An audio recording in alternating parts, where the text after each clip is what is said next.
Welcome to the Biodynamic muck heap. Now I'm doing a bit of a Quentin Tarantino here because this is the end result, and what you're going to see next will be the process that I have used.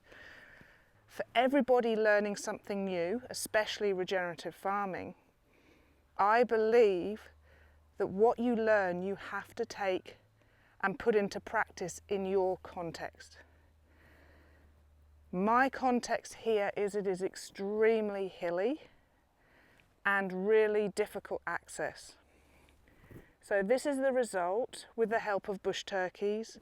What most people would probably not be all that happy with this as a finished result, but that's only because you're not seeing and smelling the full picture.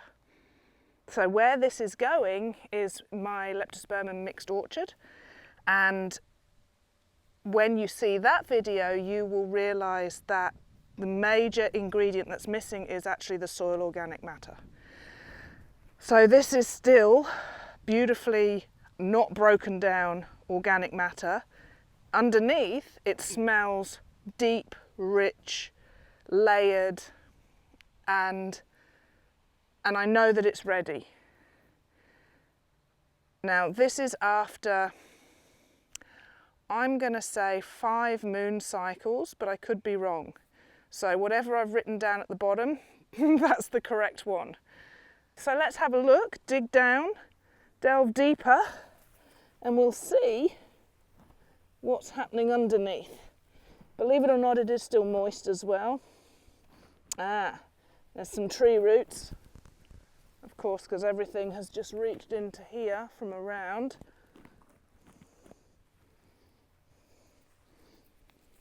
And we'll just dig around and have a look.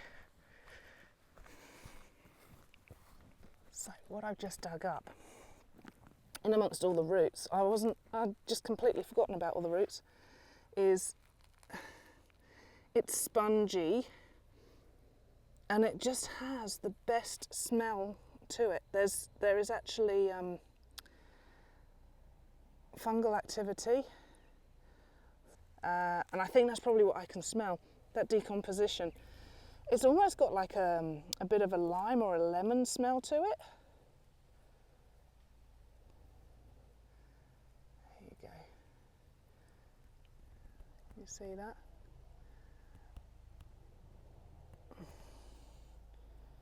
Whatever I do on this property, I do it using intuition. And I've just felt really good about this for the last couple of weeks. I've been waiting. This biodynamic muck heap really has such a positive purpose. And the intention I gave was to boost the fertility of this land. So obviously to help me regenerate. And that's what it's going to do.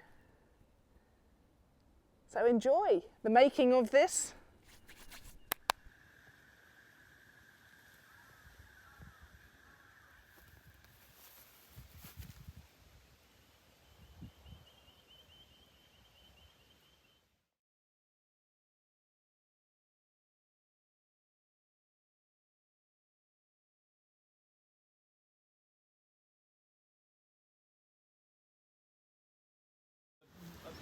Dare I say, better interaction with the earth because it's just a better soil. If you have shit soil and that's all you can do, don't let that stop you from doing it. You know, the important thing is that you do it. In any situation you can. You know. On that note about the word. Can we stick some? That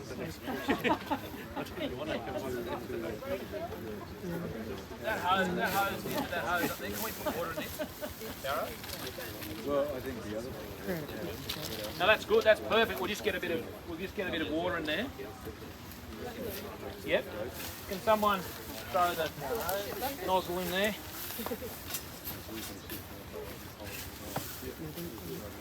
Jay's the leading potential graduate at this point. That's it. So I've got a 6-inch forestry chipper on the back of my tractor. Hang on, can we have a bit more earth in there? That's it? No drink in it? It's a pretty fat hose, it might take it a while to get it. Yes, so I had chip as well at a rate of about. I was trying to hand the preps back. There you go. Now ideally they might be a bit more soaked, but it doesn't matter. We're wood chip, they're really fungal, that's good. Okay, a lot of people say don't put garlic or orange in the compost. Each to their own, really. Oh. This is potentially the best pie we've ever made. I don't say that to every group at all. Yeah. Okay, what do we need next? Green, that's it. So let's get some shit on there. There's 2 buckets there, so let's put another bucket on.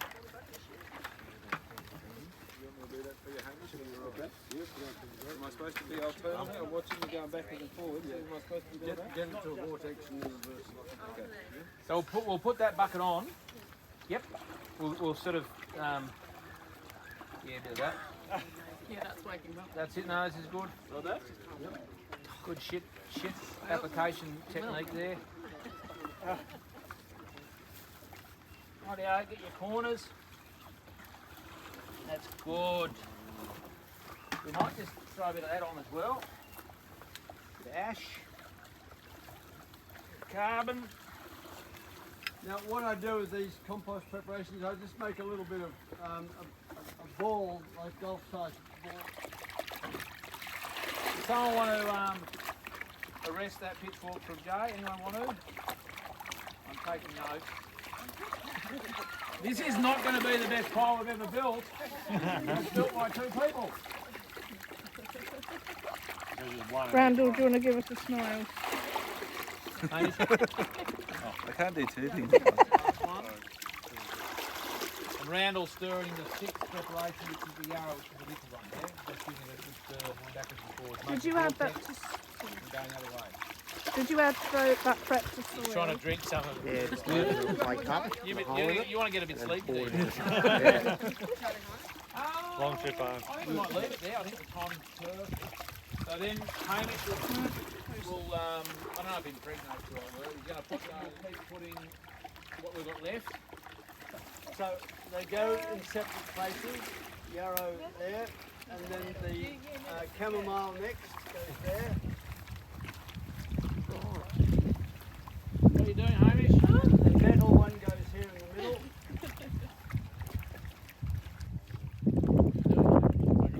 Compost preparations in the compost heap, and now we need the oak bark one. And now the dandelion.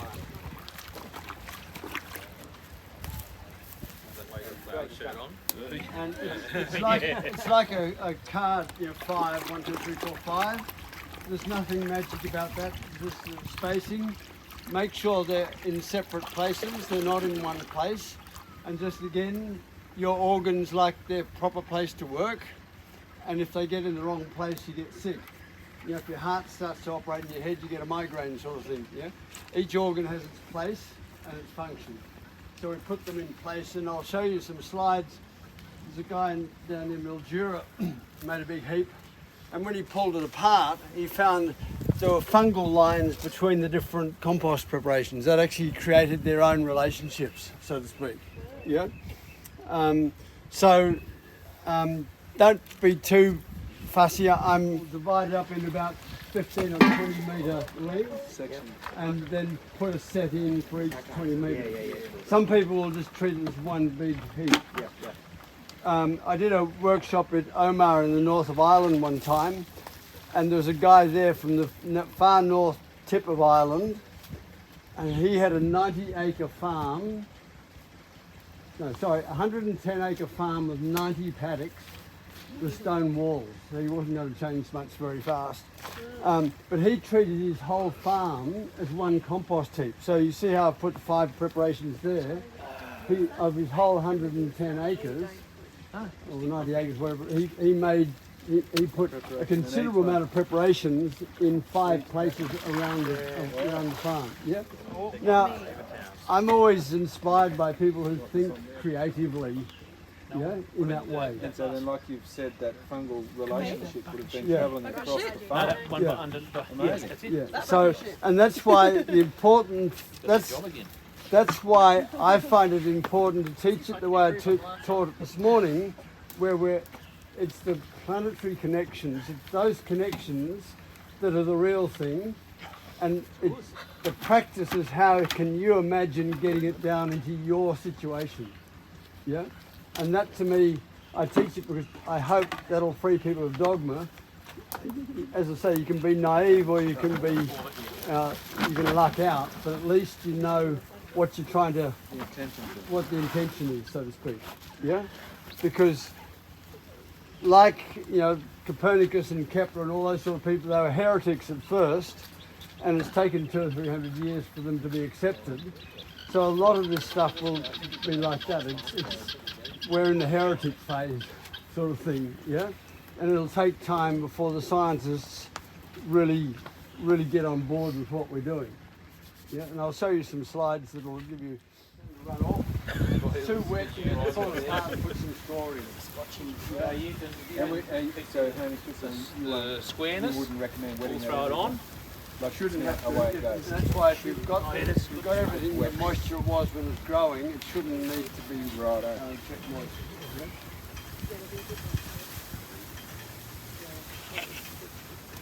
Charlie, do you want us to go and grab some square bags around the outside? You can do that now or later, yeah, that's for sure. If you've got them, I mean, if we're earthworms are colonising that as opposed to compost worms, say again. earthworms are colonising that as opposed to compost worms, which is supposedly the difference between. Yeah, I mean, I don't add worms to anything. Yeah. They'll find this is what the worms will love. This is the valerian, and it's the Saturn. Saturn's the outer planet. It's a warm planet, so this is like a blanket of warmth around the compost. And as Charlie said, the worms love valerian, so it sort of sends a message to the worms to come and pay attention. Does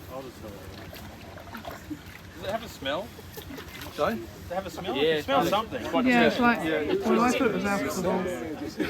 It's a sweet smelling. Yeah, it's different to Yeah. Oh, sorry. different to the duck stuff. Yeah, it is. Let's hope. The duck stuff is the seventh soil compost preparation. The duck stuff. So that's a compost heap, and so just before we go any further, are you all confident that you can put a set of compost preparations into a compost heap? Yeah. Because that's the critical thing, that you can actually order them up and know what to do with them. That's the major take-home message. Yeah. Everyone happy they can accumulate ingredients that are kind of like that, old hay, shit, wood chip, whatever, kitchen scraps, dead, whatever's. How Everyone much? can do that, access to it. How much water did you mix with the valerian? I've got two lots going there, so about 15 litres. So for that, about 10 litres, Okay. 7 to 10 litres. Yeah. Bark instead of wood chips. Barks, if it's soaked, Yeah, right. I'd be soaking. If it's like gum bark,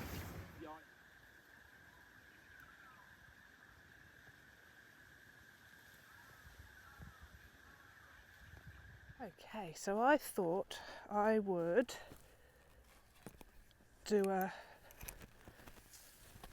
Tamsin version of what Hamish and Charlie taught me, because these are the ingredients I've got: horse poo, horse wee and sawdust. So it comes in the form of a muck heap in my box trailer, because I park that box trailer, as you know, at my neighbour's just 5 minutes up the road, and this is one of the only flat places on this property. Now that I'm filming at this time of the evening as well, because that's east and the full moon will be rising, but of course once the moon is rising it's going to be fairly dark, so let's get this going now. Alright, so I'm just flattening off the surface, and you can compare how I was shown how to do this and how I am just making it a bit more suitable for me, but not losing that important biodynamic aspect positioning and things. This is just not layered. This is 4 trailer loads. And this is actually 2 full moons after I was taught how to do this. Okay, that's pretty good. And we're in spring as well, just coming into spring. Well, officially it's spring. It's just starting to warm up. Okay, so I want to go down about halfway into the pile. Looks fairly good. And you've got to kind of do it as if you're going to leave down the paddock. Oh.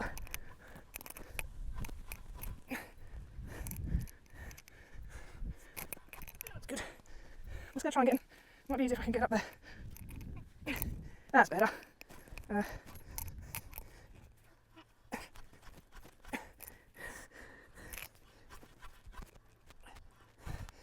It's beautifully wet as well. I'm going to put it on because I can actually get it in there. This one's a bit more compact at this edge because we had rain last weekend and this weekend. Okay, and then here.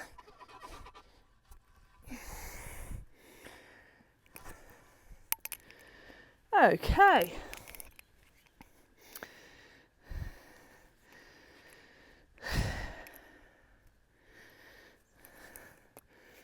Without destroying the infrastructure. Okay, what I've got to do, so this is the 500 prep from the cow poo pit. 502, 03, 04, 05, 06, and they're basically yarrow, chamomile, nettle, oak bark, dandelion, and then this is the valeria, and that is going to be mixed in 4 litres of water, and you stir it that way and then that way and then that way for 10 minutes and then that way. Alright. This is my compost that I've already made from around the house. Pretty moist. Oh, it's got the earthworms as well, so I thought that would be a good idea. So what I'm going to do is I'm going to add the preps. So I'm going to take some of my homegrown compost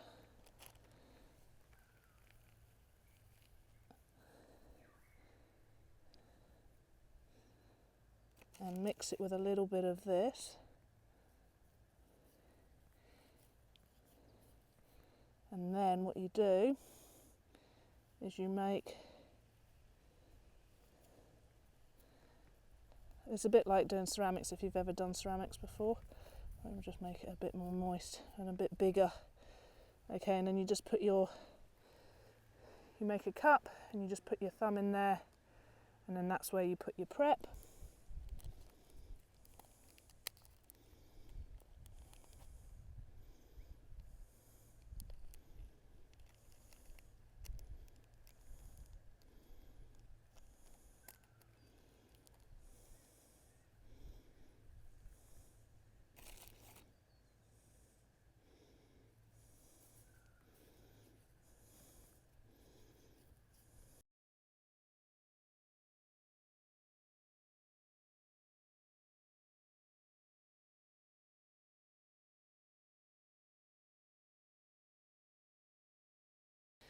Excellent.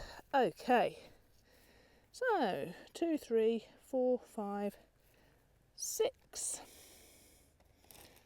Oh, okay. Right then. we need to, let's just charge this water, shall we?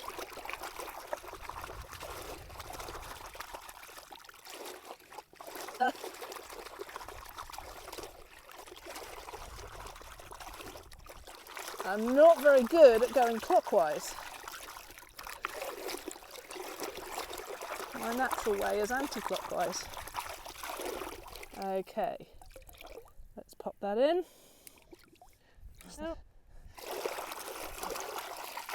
While I'm doing this, I'm actually going to sit with an intention, that is to fertilise this property with love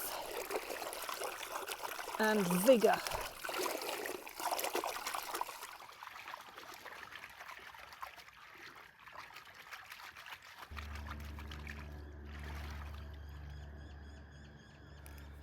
I'm going to do something a little bit different to what Hamish and Charlie did, but it does follow what the book says. So basically what it wants you to do is you want to put your yarrow in here, then your chamomile, then your nettle, middle, then the oak bark,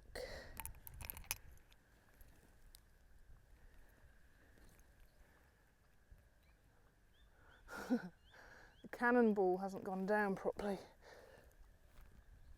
Okay, needed a bit of pushing. And the dandelion.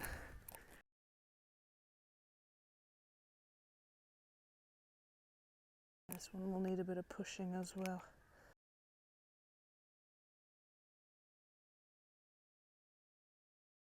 It's okay.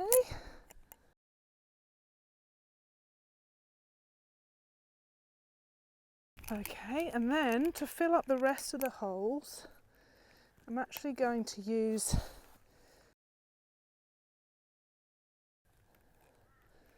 my local soil and compost,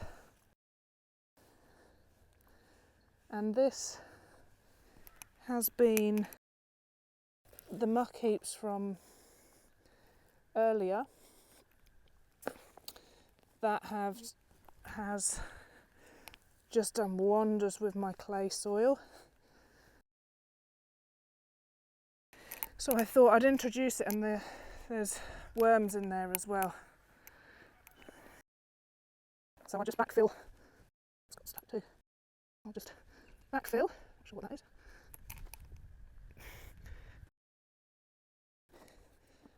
With the local microbes. There's a few rocks. Oh, that's got a rock. A couple of rocks. Oh, worm. Plenty of worms. Now then, I can also put a couple of holes in where the liquid's going, Valeria. Because again, that's what the book says. So like half the liquid goes in the holes.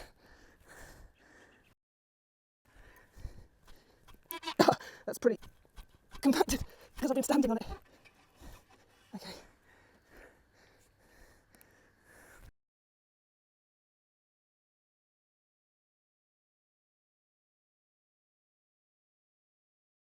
Watch this fall over.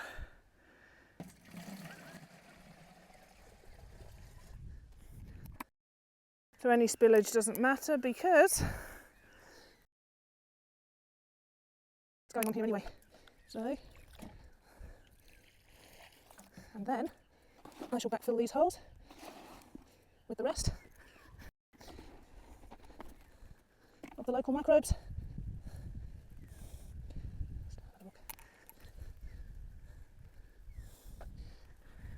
And then add it to the whole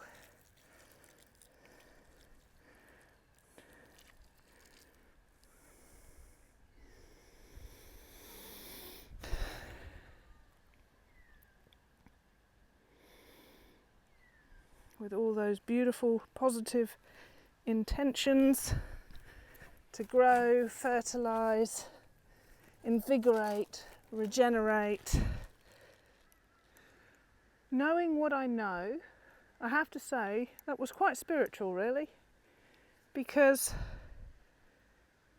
you've just started energy, you've started the cycle, or you've empowered the cycle.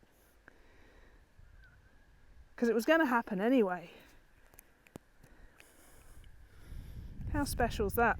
I've been driving past it for weeks and just waiting for the full moon.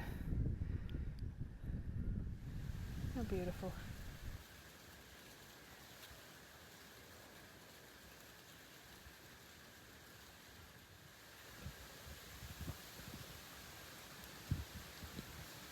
Full moon.